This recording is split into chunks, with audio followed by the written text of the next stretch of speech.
नमस्कार। पूरा सच के इस साप्ताहिक प्रोग्राम में आपका स्वागत है। मैं हूं एम के सिंह।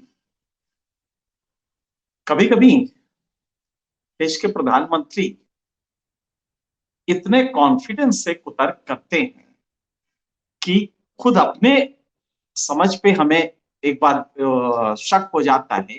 हालांकि मैंने तर्कशास्त्र पढ़ा है, मेरा प्रिय विषय है, और मैं कोशिश करता हूं कि तर्क के जो तर्क वाक्य होते हैं, जिसे हम लॉजिकल प्रेमाइस कहते हैं, वो कहीं से भी गलत ना हो। लेकिन मोदी जी के जब कभी आप तर्क सुनिए जो कि कुतर्क के दुनिया में के होते हैं, वो इतने भरोसे से बोलते हैं कि शक होने लगता है कि कहीं हम तो गलत नहीं। आपको ताजा दो तीन किस्से बताते हैं। मोदी जी ने कल की तकरीर में एक जगह कहा कि भारत पर लगातार गलत सूचना के आधार पे और फर्जी सूचना के आधार पे हमले हो रहे हैं, और देश को इससे एक साथ मिलकर लड़ना होगा। इसमें ये लोग भीतर भी हैं, बाहर भी हैं। कौन गलत सूचना दे रहा है? जुबैर को जब आप भीतर करते और 36 जगह से मुकदमे हो जाते हैं जुबैर पे, लेकिन नूपुर शर्मा पे कुछ नहीं होता है, तो क्या अंदर भारत के जो लोग हैं वो घास खा के बैठे हैं? ये विदेश में ये खबरें आज के जमाने में नहीं जाती हैं क्या? क्या विदेश के लोग बिल्कुल ही कुंद बुद्धि के हैं? सिर्फ भाजपा में काबिल लोग रह गए हैं, बाकी कहीं नहीं रह गए। जुबैर जेल में, नूपुर शर्मा बाहर, और इसको भी आप जस्टिफाई करेंगे कि साहब कुछ लोग करते और सबको मिल के लड़ना होगा। अच्छा, आपके सरकार की जो डेवलपमेंट के पैरामीटर्स है, उस पे जब आंकड़े गलत होते हैं, मानव विकास सूचकांक गलत होता है, चाइल्ड मॉर्टेलिटी को देख के, माल न्यूट्रिशन को लेके जब यूएनओ कुछ कहता है, तो साजिश होती है और उसको पूरे देश के खिलाफ षड्यंत्र माना जाए। आपके खिलाफ जो षड्यंत्र होता है वो पूरे देश में होता है।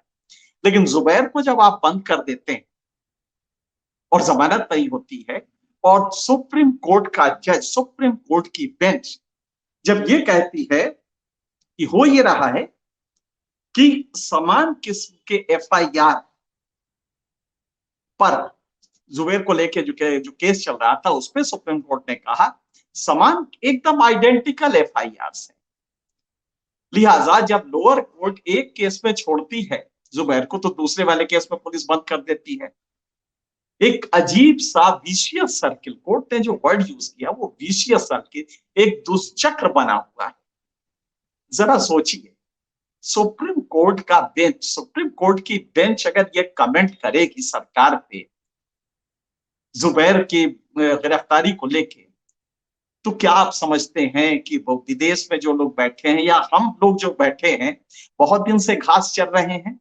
इसलिए कि आप सत्ता में हैं, हम बाहर हैं, और हम बाहर से क्रिटिसाइज करते हैं गवर्नमेंट्स को। हम कांग्रेस को क्रिटिसाइज करते हैं जब वो सत्ता में रहती है। ये हमारा धर्म है।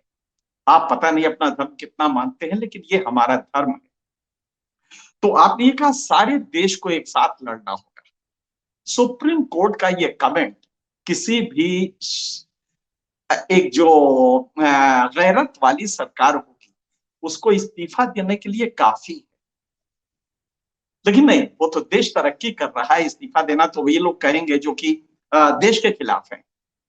और जब आप ये कहते हैं, तो मुझे याद आता है कि 2014 में आपने कहा था कांग्रेस मुक्त भारत, 2014 आप याद रखिए। और ये उस समय कहा था जबकि आप चुनाव लड़ने जा रहे थे, और बहुत पुरजोरी से आप कांग्रेस मुक्त भारत की बात आपने गोवा के विजय संकल्प रैली में कही थी, जनवरी में 2014 की। आप कहा था देश को कांग्रेस मुक्त बनाना है, क्योंकि कांग्रेस सबसे बड़ी पार्टी तब भी थी, आज भी है, खैर बुरी हालत में है, आपने ऐसा कर दिया है, तारीफ है आपकी। तो आपको एक सीए डिबेट का जो कॉन्स्टिट्यूएंट असेंबली में डिबेट हुआ था, उसका एक हम किस्सा बताते हैं।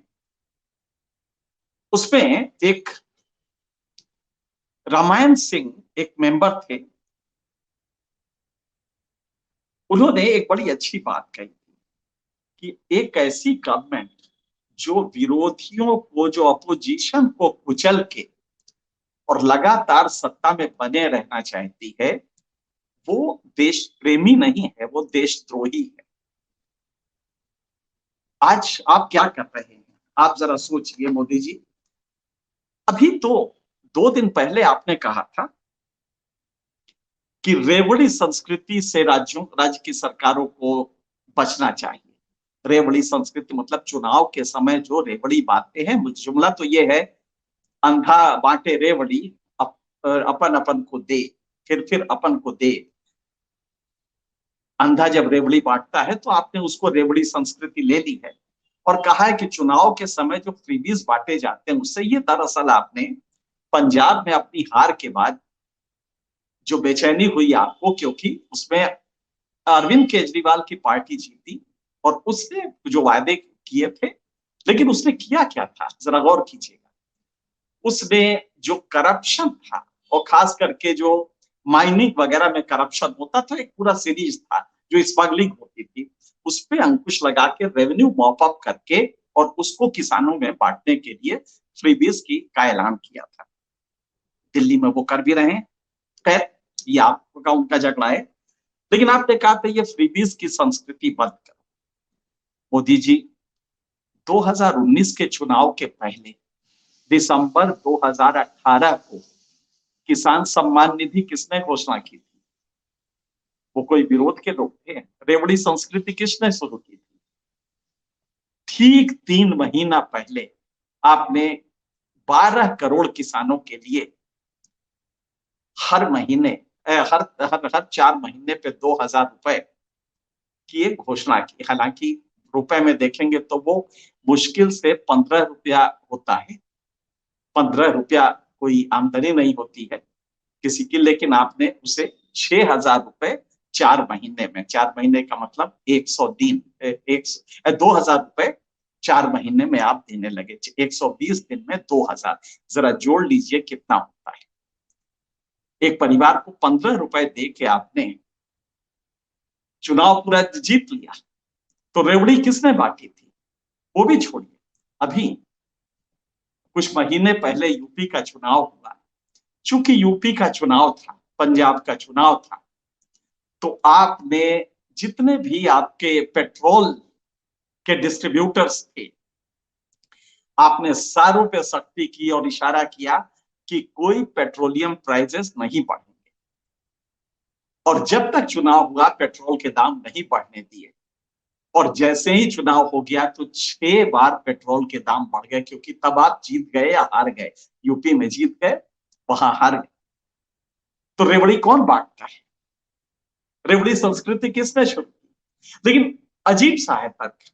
कभी कभी मोदी जी जो कुतर्क करते हैं, इतने भरोसे से करते हैं कि हंसी आती है कि हमें वो क्यों सब, आप अपने को होशियार समझे लेकिन मुझे मूर्ख क्यों समझते हैं?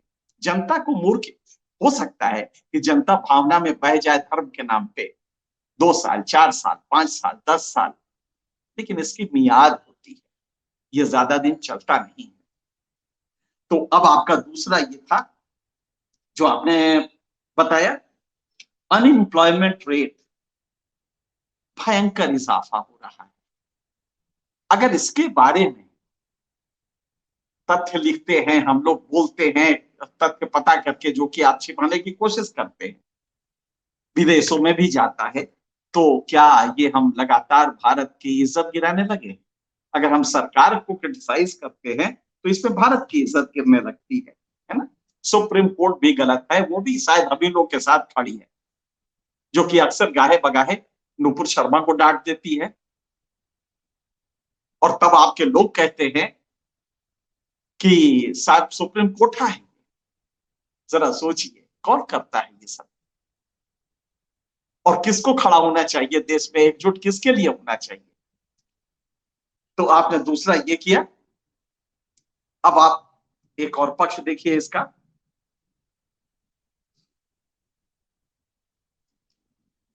आप लगातार ये कह रहे हैं, आज का अखबार इसका गवाह है, कि आपने कहा कि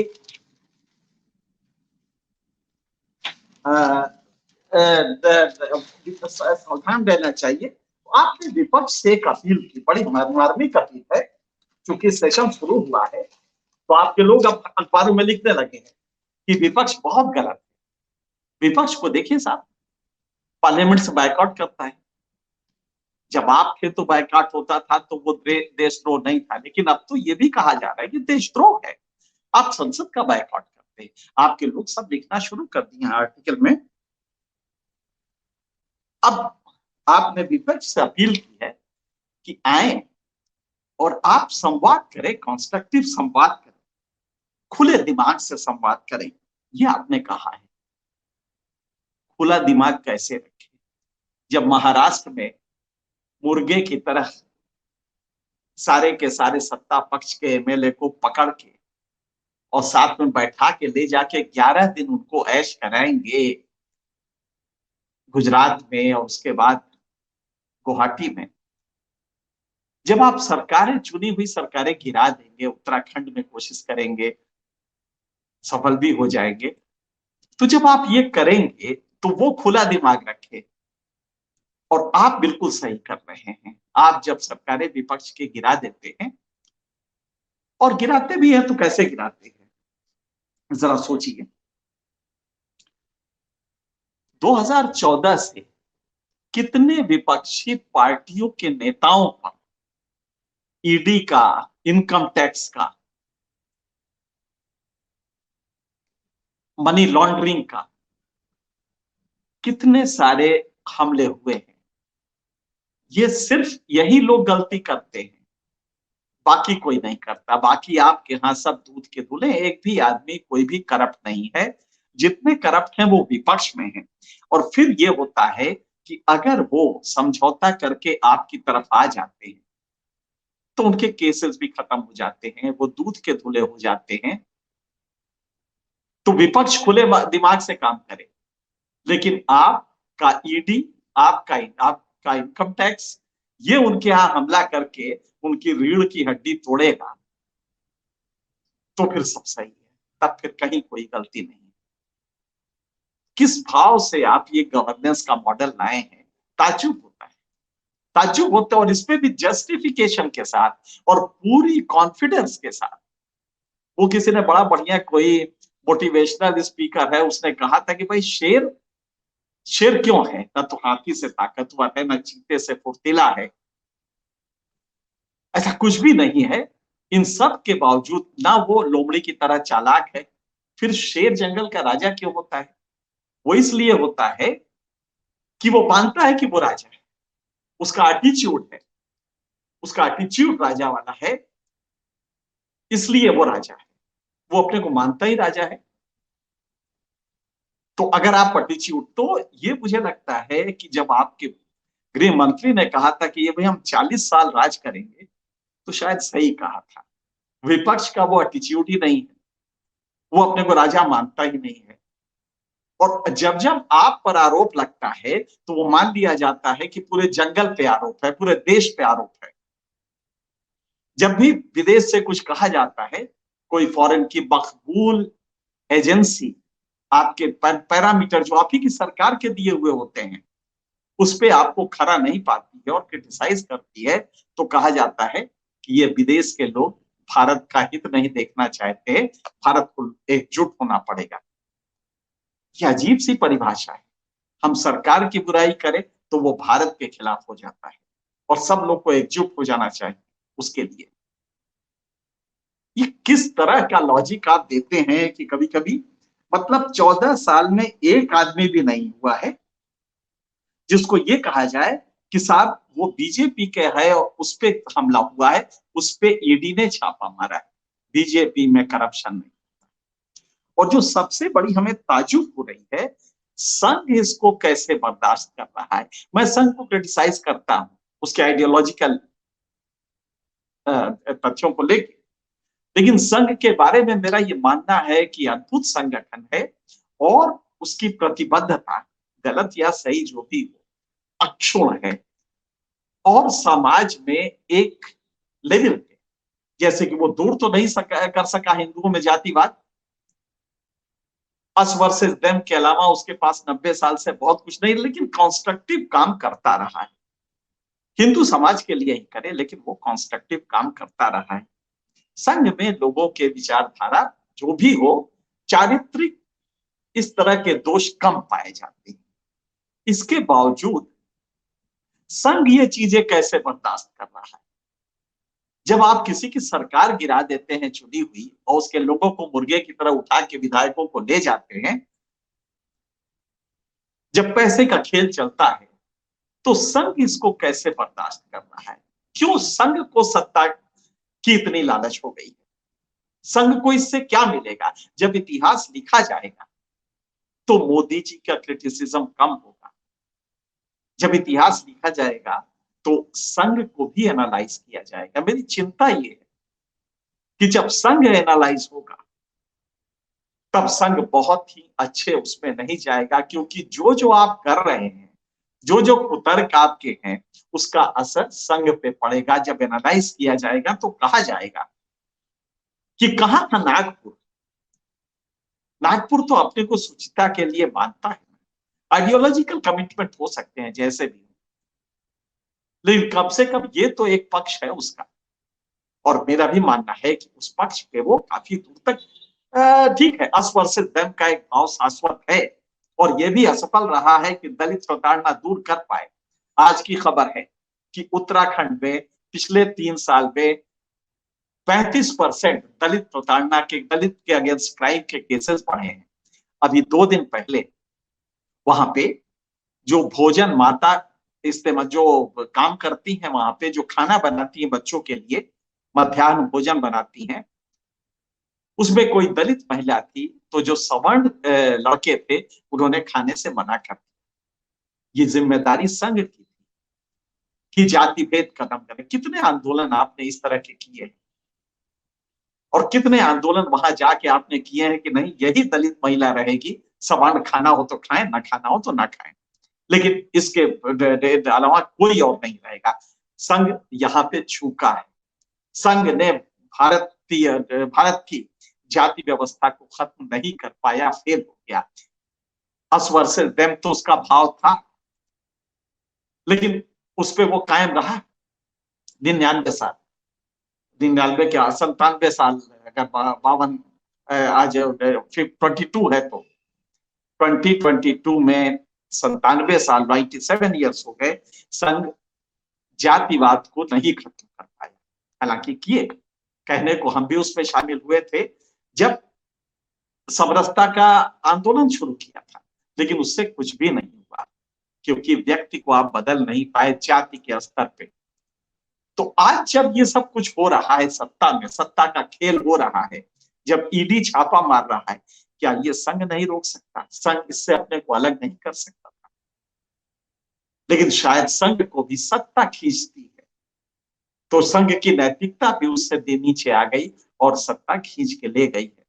और तब मोदी जी का कुतर्क, जिसमें कि वो अपने खिलाफ लगे हुए हर आरोप को देश के खिलाफ बता देते हैं और देश को एकजुट होने को कहते हैं, मेरे ख्याल से संघ इसको भी देख के चुप हो जाता है, क्योंकि सत्ता उसे भी भाती है। शायद वो ये समझ रही है कि जो व्यापक प्रसार संघ की मेंबरशिप का हुआ है, ये सत्ता की वजह, और सच भी है। लेकिन तब आपकी जो प्योरिटी थी, आइडियोलॉजिकल प्योरिटी, आइडियोलॉजिकल कमिटमेंट, वो आपके दूषित हो जाएंगे, और इसका असर 10-20 साल बाद पता लगेगा संघ। मेरे ख्याल से आज हमने कुछ तथ्यों को बताया है, अगले हफ्ते हम और भी तथ्य लेके आएंगे। तब तक के लिए सत्य हिंदी का ऐप डाउनलोड करें गूगल प्ले स्टोर पर।